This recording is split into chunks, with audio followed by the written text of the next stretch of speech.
नमस्कार। राजधानी दिल्ली में विधानसभा चुनाव का बिगुल फूंक चुका है और इसीलिए आज से हम अपनी भी एक नई पेशकश किसकी होगी दिल्ली आपके सामने लेकर आ रहे हैं, जिसमें हम बात करेंगे कि किस तरह की तैयारियां तमाम पार्टियों की हैं दिल्ली विधानसभा चुनाव को लेकर। और इस पर बात करने के लिए मेरे साथ स्टूडियो में कैपिटल टीवी के editor in chief doctor Manish मौजूद हैं। बहुत बहुत स्वागत है आपका। Thank you. सबसे पहले बात कर लेते हैं आम आदमी पार्टी की। आज उन्होंने बाकायदा अपना एक गाना भी लॉन्च कर दिया है, लगे रहो केजरीवाल। तो ये माने कि तैयारियों में यही पार्टी सबसे आगे चल रही है। देखिए, ये लगे रहो मुन्ना भाई का सीक्वल लग रहा है। खैर, सरकार जिसकी होती है उसकी तैयारी पहले से ही शुरू हो जाती है और जो दिखाई पड़ता है वो क्यों मैं कह रहा हूँ, क्योंकि देखिए कि जैसे ही ये मॉडल कोड ऑफ कंडक्ट जिस दिन इलेक्शन कमीशन ने चुनाव की तारीख की घोषणा की, ठीक उसके 3 महीने पहले से आप कोई भी टीवी चैनल खोल लें, आप कोई भी एफएम रेडियो खोल लें, सोशल साइट्स पे जाएं, गूगल पे जाएं, कहीं भी जाएं, तो केजरीवाल ने अपने मुख्यमंत्री के पद पे होने का और सरकारी खजाना पे जो उनका कंट्रोल था, दिल्ली की जनता के जो पैसे थे उसका भरपूर इस्तेमाल किया। बिल्कुल। और इसलिए उनकी तैयारी जो है वो आगे चल रही है। तो शायद इस गाने में इसीलिए कहा गया है लगे रहो केजरीवाल। हाँ, तो ये जो है ये सारा जो पूरा खेल जो है वो ऐसा लग रहा है कि केजरीवाल उनकी तैयारी फिलहाल बहुत आगे चल रही है। और अभी कुछ दिनों में ये किस तरह की तैयारी है, विश्लेषण का वक्त तब आएगा जब ये सारे लोग, चाहे बीजेपी हो या कांग्रेस पार्टी हो या आम आदमी पार्टी हो, जब ये लोग अपने उम्मीदवार मैदान में उतारेंगे। मैं एक बात में कह दूं आपको, इसको आप बॉटम लाइन समझ लीजिए कि हिंदुस्तान में लोग कैंडिडेट को चुनते हैं और कैंडिडेट को ही वोट करते हैं। और जो करंट एमएलए होता है, करंट एमपी होता है, उसको बहुत सारी दिक्कतों और बहुत सारे प्रॉब्लम्स का सामना करना पड़ता है। तो एक तो जो सर्वेज आ रहे हैं, जो अनाउंस किया जा रहा है, वो सच से काफ़ी दूर भी हो सकता है। और इसलिए मैं कोई भी जजमेंट देने से पहले कई सारे जो फैक्टर्स हैं इसमें, इसको समझने की ज़रूरत है। ये बस ध्यान में लाना चाहिए। अच्छा, मुझे ये बताइए कि जैसे आप कह रहे हैं कि जो मौजूदा विधायक होते हैं उनके लिए बहुत दिक्कतें भी आती हैं, क्योंकि एंटी इनकम्बेंसी जिसको हम कहते हैं वो हमेशा रहता है। आपको क्या लग रहा है, क्या इन्हीं विधायकों को दोबारा टिकट देंगी आम आदमी पार्टी या कुछ नए चेहरे भी आ सकते हैं इस बार? देखिए, ये कैच-22 सिचुएशन है अरविंद केजरीवाल के लिए। अरविंद केजरीवाल इस चीज़ को समझते हैं कि सारे के सारे लोगों को अगर आप रिपीट करेंगे तो जो हिंदुस्तान के इतिहास, जो इलेक्शन का जो अब तक का इतिहास रहा है, कि जो सिटिंग एमएलएज या एमपीज होते हैं वो उसमें 30% लोग हारते हैं। ये इतिहास रहा है। बिल्कुल।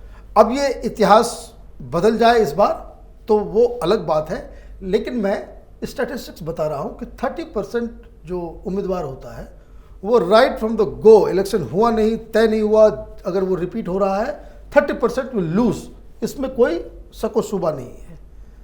लेकिन मैंने कहा ये कैच-22 सिचुएशन किस लिए है अरविंद केजरीवाल के लिए, क्योंकि अगर वो उन 30% जो एमएलएज हैं उनको अगर वो कल आउट कर देते हैं, मतलब कि उसको चुन करके निकाल करके उसको बाहर कर देते हैं, तो ये इनके कैंपेन के ऊपर असर करेगा। वो क्यों करेगा वो मैं आपको बताता हूँ। क्योंकि इन्होंने जो, हालांकि केजरीवाल की आदत है, मैं बार बार इस चीज़ को कहता हूँ कि केजरीवाल की राजनीति को समझने के लिए बहुत ही सूक्ष्म तरीके से सब चीज़ को एनालाइज करना पड़ेगा। ये शख्स ऐसा है, हिंदुस्तान की राजनीति का अकेला आदमी है जो पढ़े लिखे लोगों को बेवकूफ़ बनाने में मास्टर है। इसमें कोई माने ये, and he is a pathological liar. मैं ये भी बता देता हूँ, मैं खुल के बताता हूँ कि he is a pathological liar. 5 sentence में 3 सेंटेंस इसके झूठ होते हैं। I know him from very close quarters, इसलिए मैं बता रहा हूँ।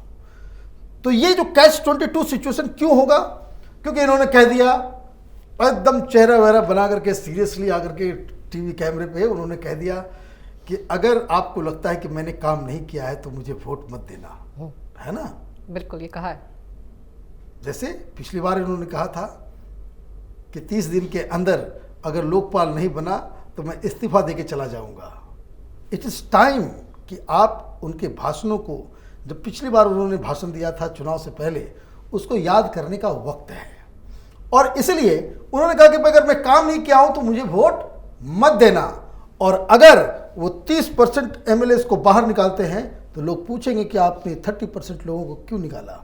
इसका मतलब है कि जितने लोगों को आपने टिकट नहीं दिया वहां काम नहीं हुआ है, इसलिए आपको मॉरली उन जगहों से वोट मांगने का अधिकार नहीं है। तो ये देखिए, ये कैच 20 और है क्या, ये अपने जाल में खुद ही फंस जाते हैं। अरे नहीं, ये तो बयान बहादुर है। ये तो आपको एक गड्ढे में फंसाएगा, जब तक आप इसको देखिएगा दूसरा गड्ढा खोद करके वहां आपको भ्रमित करने के लिए पहुंच जाएगा। लेकिन लोगों को तो ये लगता है ना कि उनको फ्री में बिजली मिल रही है, फ्री में पानी मिल रहा है, अब तो सीसीटीवी भी लग गए हैं, ये सब कुछ हो रहा है, तो लोग तो इसी से भरमाए रहते हैं। देखिए, ये सवाल पूछना चाहिए, है ना, ये सवाल पूछा जाना चाहिए कि भाई ठीक है कि आपने ये कर दिया, वो कर दिया, ये कर दिया, ये काम कितने दिनों के लिए है, कब तक के लिए? क्योंकि आरटीआई से जो खुलासा हुआ है वो ये बता रहा है कि वो मार्च तक के लिए ही है, माने इलेक्शन रिजल्ट के आने के अगले महीने तक वो रहेगा, उसके बाद फिर वो खत्म हो जाएगा और उसके बाद क्या रेट होगा वो नहीं मालूम। और पिछले वाला बकाया भी वसूल लेंगे, और पीछे का बकाया, क्योंकि इन्होंने तो देखिए, इन्होंने तो सरकार को, देखिए आप किसी भी मोस्ट पॉपुलिस्ट लीडर जिसको कह सकते हैं कि राबड़ी देवी इनसे बेहतर सरकार चलाने में कामयाब थी, वो इसलिए क्योंकि आप देखिए किसी भी आदमी को आप बैठा दीजिए, बोले भाई मुख्यमंत्री बन जाओ, सरकार चलाओ, कैसे चलाओगे, हम ये फ्री कर देंगे जी, वो फ्री कर, अरे आपके पॉकेट से थोड़ी जाता है। बिल्कुल। लेकिन आपने क्या किया, आपने किस तरीके से दिल्ली को एक सुदृढ़ राज्य बनाने में आपका क्या कंट्रीब्यूशन है, ये आप बताना पड़ेगा। आपको ये भी बताना पड़ेगा कि आपने कितने लोगों को नौकरियां दी। बहुत सारे सवाल लोग पूछते हैं कि मोदी सरकार नौकरी कहाँ है, नौकरी कहाँ है, एम्प्लॉयमेंट एक प्रॉब्लम है। तो आप जो 5 साल के लिए सरकार चला रहे थे, आपने कितने लोगों को आपने नौकरियां दी? क्या आपने सारे टीचर्स के जॉब्स को, जिसको जो आपका प्रॉमिस था कि आप परमानेंट कर देंगे सारे एडहॉक टीचर को, आपने किया क्या? क्या ये जो दिहाड़ी पे काम करने वाले जो मजदूर दिल्ली सरकार के अंदर में काम कर रहे थे, चाहे वो एमसीडी में हो या कहीं भी हो, क्या आपने उनको परमानेंट किया? क्या ये जो पूरा जो आपकी बहुत वो गिनती अगर कर दूं तो वो पूरा वीडियो उसी में चला जाएगा। मेरा कहने का मतलब ये है कि आप एक तो बाकायदा स्वराज लाने के लिए आप आए थे, तो स्वराज नहीं आया। आप यहाँ आए थे व्यवस्था परिवर्तन करने के लिए, तो व्यवस्था परिवर्तन नहीं हुआ। आप बड़े बड़े वादे करने के लिए आए थे कि हम पॉलिटिकल कल्चर को बदल देंगे। अब आप देखिए, आप खुद बदल गए। तो कहने का मतलब ये है कि ये सारी चीज़ें जो है ये माने अकाउंटेबिलिटी होगी। लेकिन डॉक्टर साहब ये बताइए कि बहुत सारी चुनौतियां हैं कि अरविंद केजरीवाल के सामने, लेकिन इसके बावजूद आपको लगता है कि वो ये चुनाव जीत सकते हैं? देखिए, आपने चुनौतियों की बात की, तो सबसे बड़ी चुनौती दिल्ली के लोगों की है। वो चुनौती क्या है? दिल्ली के लोगों को, पूरे देश के लोगों को और दुनिया को बताना है कि क्या वो फ्री बिजली और फ्री पानी के लिए ऐसे लोगों को फिर से सत्ता में लेकर के आएंगे जो भारत तेरे टुकड़े होंगे इंशाअल्लाह के समर्थन में खड़े हैं। दिल्ली के लोगों की चुनौती ये है कि क्या फ्री बिजली फ्री पानी के चक्कर में वो ऐसे लोगों का समर्थन करेंगे जो कश्मीर को पाकिस्तान को देना चाहते हैं। क्या दिल्ली के लोग फ्री बिजली और फ्री पानी के चक्कर में ऐसे लोगों को, ऐसे लीडर को चुनना चाह रहे हैं जिसने सर्जिकल स्ट्राइक हमारी सेना के ऊपर, उसके पराक्रम के ऊपर सवाल उठाया था। दिल्ली के लोगों को यह भी तय करना है कि क्या वो फ्री बिजली की वजह से ऐसे लोगों को समर्थन देंगे जो हिंदुस्तान में रोहिंग्या को बसाना चाहते हैं, बांग्लादेशी घुसपैठियों के साथ खड़े हैं। उनको ये भी बताना पड़ेगा दिल्ली के लोगों को, पूरे देश में इसका संदेश जाना है, पूरी दुनिया में इसका संदेश जाना है कि क्या आप फ्री बिजली और फ्री पानी की वजह से आप एक ऐसे आदमी को, एक ऐसे शख्स को चुनना चाहते हैं जो ये जो देश विरोधी नारा लगाया था उमर खालिद और कन्हैया कुमार, क्या उनके केस को उनको सजा किस लिए नहीं मिल रही है, सुनवाई किस लिए नहीं हो रही है? क्योंकि उसके फाइल पे आम आदमी पार्टी के मुख्यमंत्री अरविंद केजरीवाल ने दस्तखत करने से मना कर दिया है, अदरवाइज ये सारे लोग अभी जेल के अंदर होते। तो कहने का मतलब ये है कि ये चुनौती की घड़ी है दिल्ली के लोगों के लिए। बिल्कुल। और जैसे कि आपको किसे चुनना है और क्यों चुनना है।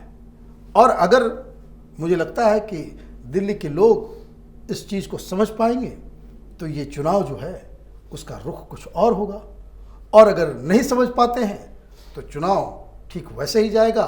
फिर वही जो शख्स हिंदुस्तान के अंदर में पहली बार कोई मुख्यमंत्री रिपब्लिक डे परेड को रोकने के लिए इंडिया गेट के पास जमीन पे, सड़क पे लेट गया, भूख हड़ताल करने बैठ गया।